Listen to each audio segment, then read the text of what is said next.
오늘 우리에게 주신 하나님의 말씀은 민수기 22장 31절로부터 40절까지 말씀입니다. 그때 여호와께서 발람의 눈을 밝히심에 여호와의 사자가 손에 칼을 빼들고 길에 선 것을 그가 보고 머리를 숙이고 엎드리니 여호와의 사자가 그에게 이르되 너는 어찌하여 내 나귀를 이같이 3번 때렸느냐. 보라, 내 앞에서 내 길이 사악함으로 내가 너를 막으려고 나왔더니 나귀가 나를 보고 이같이 3번을 돌이켜 내 앞에서 피하였느니라. 나귀가 만일 돌이켜 나를 피하지 아니하였다면 내가 벌써 너를 죽이고 나귀는 살렸으리라. 발람이 여호와의 사자에게 말하되 내가 범죄하였나이다. 당신이 나를 막으려고 길에 서신 줄을 내가 알지 못하였나이다. 당신이 이를 기뻐하지 아니하시면 나는 돌아가겠나이다. 여호와의 사자가 발람에게 이르되 그 사람들과 함께 가라. 내가 내게 이르는 말만 말할지니라. 발람이 발락의 고관들과 함께 가니라. 발락은 발람이 온다 함을 듣고 모압 변경의 끝 아르논 가에 있는 성읍까지 가서 그를 영접하고, 발락은 발람에게 이르되 내가 특별히 사람을 보내어 그대를 부르지 아니하였느냐. 그대가 어찌 내게 오지 아니하였느냐. 내가 어찌 그대를 높여 존귀하게 하지 못하겠느냐. 발람이 발락에게 이르되 내가 오기는 하였으나 무엇을 말할 능력이 있으리이까. 하나님이 내 입에 주시는 말씀 그것을 말할 뿐이니이다. 발람이 발락과 동행하여 기럇 후손에 이르러서는 발락이 소와 양을 잡아 발람과 그와 함께한 고관들을 대접하였더라. 아멘. 오늘 본문은 발람 선지자가 발락을 만나러 가는 길에 일어난 사건을 다루게 됩니다.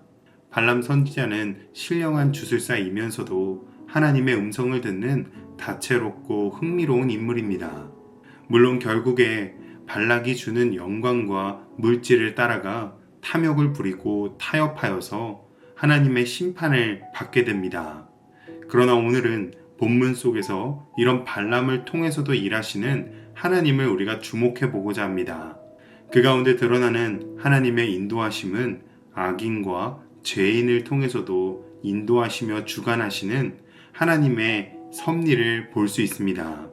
오늘 이 말씀을 함께 살펴보며 우리를 향한 하나님의 인도하심과 섭리를 깨닫는 이 시간이 되시기를 주님의 이름으로 축복합니다. 앞서 발람은 자신의 나귀가 말을 듣지 않자 지팡이로 때렸고, 하나님께서 나귀의 입을 열어주셔서 나귀가 말하는 놀라운 일을 경험했습니다. 그리고 이어서 하나님께서는 나귀가 보았던 손에 칼을 들고 서 있는 여호와의 사자를 발람도 볼 수 있도록 그의 눈을 열어주셨습니다. 그제서야 여호와의 사자를 본 발람은 땅에 엎드렸고, 나귀가 아니었다면 벌써 죽었을 것이라는 여호와의 사자의 말에 발람은 자신이 범죄했다라며 자백합니다. 이는 참 흥미로운 장면입니다.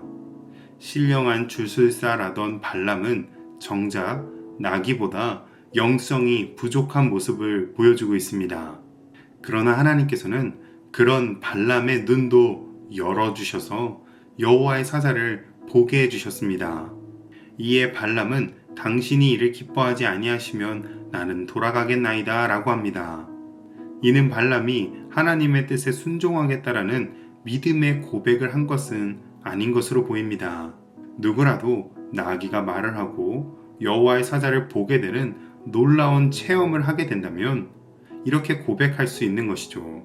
이를 보면 영적이고 신비한 체험은 대단한 자랑거리도 아니고 부러워할 것이 아닌 듯 합니다. 왜냐하면 오늘 발람처럼 이런 신비한 체험이 아니라면 도저히 알아듣지도 못하고 깨닫지도 못하기에 하나님께서 어쩔 수 없이 마지막 수단을 발휘하신 것일 수 있기 때문이죠. 이처럼 하나님께서는 자격이 없는 자에게도 하나님의 은혜와 자비로 주관하시며 섭리해 주십니다. 오늘도 악인의 삶에도 해가 뜨고 비가 내리는 하나님의 은혜가 주어지는 것처럼 하나님께서는 악인도 그가 죄악과 죽음의 길로 나아가지 않도록 돌이킬 기회를 주십니다. 우리의 하나님은 의인들뿐만 아니라 악인들까지도 그의 뜻대로 주관하시는 모든 만물의 하나님이시기 때문입니다. 그런데 여호와의 사자는 발람에게 그 사람들과 함께 가라고 하십니다. 만약 하나님께서 단순히 발람으로 이스라엘을 저주하지 못하게 하신다고 한다면 발락을 가지 못하게 하시며 아예 그의 입을 막아서 저주를 하지 못하게 하실 수도 있을 것입니다. 그러나 하나님께서는 발람으로 발락을 만나게 하시고 발락의 요청대로 이스라엘을 저주하게 허락하십니다. 대신 하나님께서는 내가 내게 이르는 말만 말할지니라 라고 하셨습니다. 이를 따라 이제 발람은 발락을 만나고도 제단을 쌓았지만 하나님께서 주시는 말만 할 수 있게 된 것입니다. 이를 통해서 하나님께서는 이스라엘뿐만 아니라 발람과 발락과 모압에게 여호와 하나님만이 유일하신 신이시며 하나님께서만 모든 민족을 다스리신다는 것을 드러내고자 하신 것입니다. 즉 발락이 기대하던 주술사 발람도 모두 헛된 우상이었으며 오직 하나님의 말씀과 뜻대로 모든 일이 성취되고 이루어진다라는 것을 보여주시는 것입니다. 성경을 보면 때때로 악인이 형통하기도 하고 득세하게 되는 것을 보게 됩니다. 그러나 동시에 성경은 이 또한 모두 하나님의 뜻과 섭리 가운데 있었으며 이를 통하여서 하나님께서 영광 받으심을 드러냅니다.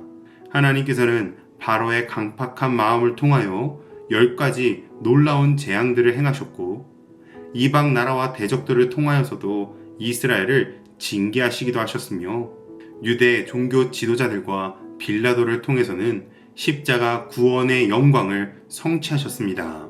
이처럼 하나님께서는 악인들의 계획과 탐욕을 통해서도 하나님의 놀라우신 뜻을 이루시고 영광을 드러내십니다. 악인들과 악한 세력이 득세할 때라도 하나님께서는 여전히 일하고 계신 것입니다. 그렇게 우리는 악인이 득세할 때며 악한 세력이 더 큰 힘을 가지게 될 때라도 하나님의 일하고 계심을 믿으며 신뢰하여서 그 가운데서도 하나님께만 소망을 두어야 할 줄로 믿습니다. 이처럼 하나님께서는 악인을 위하여 일하시기도 악인을 통하여 일하시기도 하십니다. 그러므로 오늘 우리는 악인을 위해서도 일하시는 하나님의 자비와 은혜, 그리고 악인을 통해서도 일하시는 하나님의 주권과 섭리가 오늘 나에게도 항상 있음을 신뢰하시기를 주님의 이름으로 축복합니다. 기도하겠습니다. 하나님께서 때때로 내가 이해할 수 없는 방법으로 또 내가 이해할 수 없는 사람을 통해 일하실 때가 있음을 깨닫게 하시니 감사합니다.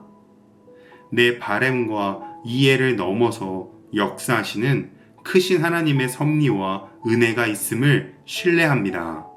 또한 그 동일한 섭리와 은혜가 항상 내게도 주어짐을 믿습니다. 그러므로 오늘 우리 모두는 날마다 하나님의 섭리와 역사를 바라보며 의지하여서 소망을 잃어버리지 않는 하나님의 사람들이 되게 하여 주시옵소서. 예수님의 이름으로 기도합니다. 아멘.